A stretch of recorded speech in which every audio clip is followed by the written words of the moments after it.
Hello guys, एक बार फिर स्वागत है आप सभी का मेरे channel learn English with Krishna पर। दोस्तों, आज का लेसन आपके लिए बहुत ही इजी, बहुत ही इंटरेस्टिंग होने वाला है, क्योंकि आज हम सीखने वाले हैं लीव एप्लीकेशन, यानी कि छुट्टी के लिए आवेदन पत्र कैसे दे। कई बार हम बीमार हो जाते हैं, है ना, तो स्कूल लेवल पर प्रिंसिपल को कैसे हम एप्लीकेशन लिखें, सिक लीव लिखें, जिससे कि हमें छुट्टी मिल जाए। बहुत ही आसान तरीका है, सिंपल सा फॉर्मेट है, एक बार में ही आपको समझ आ जाएगा। तो अगर आप भी कुछ नया सीखना चाहते हैं तो वीडियो को पूरा एंड तक जरूर देखिए। लेसन स्टार्ट करने से पहले अगर आप मेरे चैनल पर नए हैं तो सब्सक्राइब जरूर कर लीजिए, जिससे कि हर न्यू वीडियो की नोटिफिकेशन आपको टाइम पर मिल जाए। तो चलिए अपना आज का लेसन स्टार्ट करते हैं। एप्लीकेशन लिखते समय दोस्तों सबसे पहले हमें लिखना है टू। क्या लिखना है? टू, यानी कि जिसको हम एप्लीकेशन लिख रहे हैं टू लिखेंगे। टू के बाद हमें लिखना है द प्रिंसिपल। प्रिंसिपल की स्पेलिंग आपको याद रखनी है, बहुत सारे बच्चे गलत करते हैं। वो क्या लिखते हैं?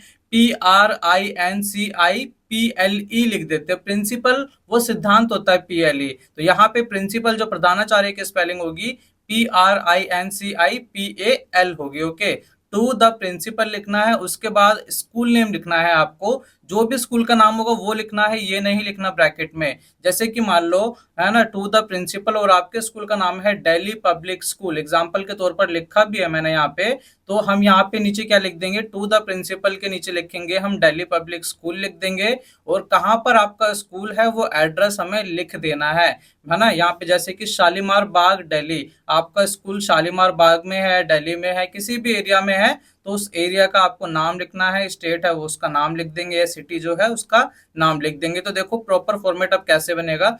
To the principal Delhi Public School Shalimar Bagh Delhi. Okay, तो ये क्या हो गया? आपका ऊपर का फॉर्मेट हो गया। इसको लिखना है। उसके बाद देखिए सब्जेक्ट हमें लिखना है। सब्जेक्ट का मतलब होता है विषय, कि किस विषय पर आप एप्लीकेशन लिख रहे हो, किस लिए लिख रहे हो, क्या कारण है आपका। कई बार क्या होता है कि प्रिंसिपल जो होते हैं या जो अथॉरिटी वाले होते हैं उनके पास इतना टाइम नहीं होता पूरी एप्लीकेशन पढ़े, तो सब्जेक्ट से एकदम क्लियर हो जाता है कि एप्लीकेशन किस लिए लिखी गई है। तो देखो सब्जेक्ट में हमें बस सिंपल एक लाइन लिखनी है, एप्लीकेशन फॉर सिक लीव। किस लिए लिख रहे हो? कि भाई आप बीमार हो गए हो, है ना, सिक हो गए हो। सिक का मतलब क्या होता है? बीमार हो जाना। बीमार हो गए हो तो इसीलिए आपको क्या चाहिए? लीव चाहिए। क्या चाहिए? छुट्टी चाहिए। इसीलिए आप निवेदन पत्र लिख रहे हो, एप्लीकेशन लिख रहे हो। ओके, अब क्या करना है? सब्जेक्ट लिखने के बाद आपको एक लाइन छोड़नी है, और इसके बाद हम लिखेंगे रिस्पेक्टेड सर या मैडम, यानी कि सम्मान देते हुए हम एप्लीकेशन लिखेंगे। इसीलिए हमने क्या लगा दिया?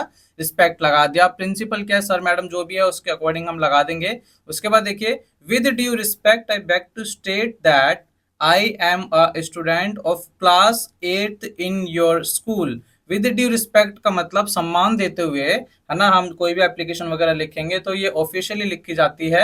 ओके, इसको हम क्या बोलते हैं? औपचारिक बोलते हैं। औपचारिक पत्र बोला जाता है इसको, ऑफिशियल लेटर बोला जाता है। इसीलिए हम इसमें क्या है? सम्मान की भावना रखते हैं। तो with due respect I beg to state that, कि मैं आपको बताना चाहता हूं कि, दैट का मतलब होगा कि, आई एम अ स्टूडेंट, कि मैं एक विद्यार्थी हूं, of class 8th in your school, आपके स्कूल में 8वीं कक्षा का छात्र हूँ। कौन सी क्लास का? 8वीं कक्षा का। जो भी क्लास हो वो आप यहाँ पर लिख देंगे। जैसे कि 10वीं है तो आप बोलोगे I am student of class 10th in your school. 9th class है तो I am student of class 9th in your school. 12th है तो I am student of class 12th in your school. तो जो भी क्लास है यहाँ पे, 6th है तो 6th लिख देंगे, 7th है तो 7th लिख देंगे, 9th है तो 9th लिख देंगे, 10th है तो 10th लिख देंगे। जो क्लास है वो यहाँ पर मेंशन कर देंगे। और उसके बाद चलिए अब आगे देखते हैं। ठीक है, ये लिखा कि मैं, आना, आपने बता दिया कि मैं आपके स्कूल में इस कक्षा का विद्यार्थी हूँ। उसके बाद आपको बताना है reason. I have been suffering from fever, मुझे बुखार हो रहा है, मैं बीमार हूँ। कब से? सिंस लास्ट नाइट, पिछली रात से, यानी कि कल रात से, पिछली रात से मैं बीमार चल रहा हूँ, मेरी तबीयत ठीक नहीं है। सफरिंग फ्रॉम फीवर का मतलब होता है बुखार होना, है ना। कब से बुखार हो रहा है आपको? Since last night.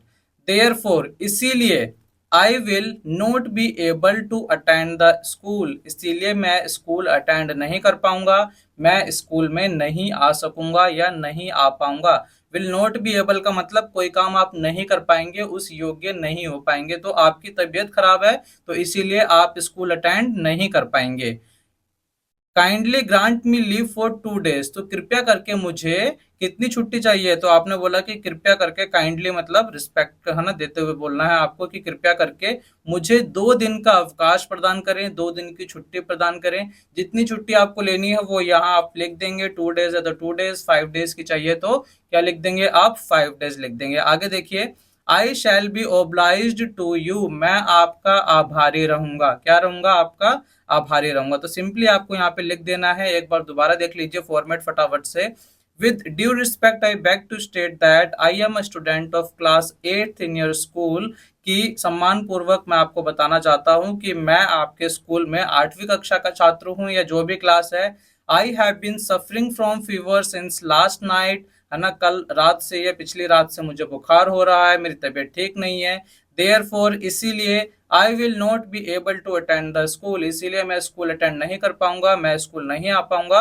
काइंडली, कृपया करके, grant me leave for 2 days, तो मुझे कितने दिन की छुट्टी दे दीजिए आप, 2 दिन की छुट्टी दे दीजिए, या जितने दिन चाहिए आपको वो यहाँ पर आपको टू के बदले मेंशन कर देने हैं।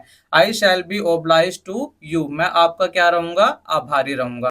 तो यहाँ पे main body of the letter जो है वो खत्म हो जाती है। उसके बाद हमें नीचे लिखना है थैंकिंग यू। थैंकिंग यू लिखने के बाद एक लाइन छोड़नी है आपको, यहाँ पर लिखना है योर्स ओबीडियंटली। यहाँ पे इस लाइन को ध्यान देना, यहाँ बहुत सारे बच्चे, 10 में से कम 7-8 बच्चे गलतियां करते हैं। यहाँ पे योर नहीं लिखना, योर्स लिखना है, YOURS, योर्स। और ओबीडियंटली की स्पेलिंग को ध्यान दें, OBEDIENTLY,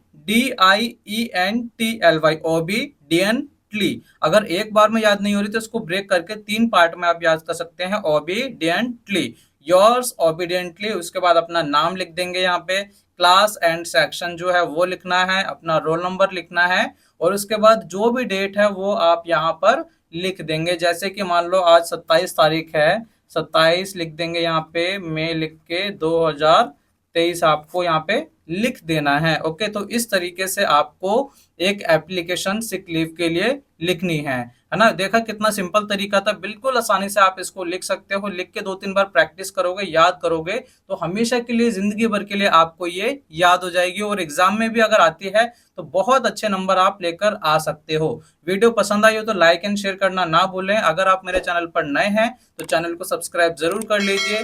चलिए मिलते हैं आपसे अगली वीडियो में एक नए लेसन के साथ।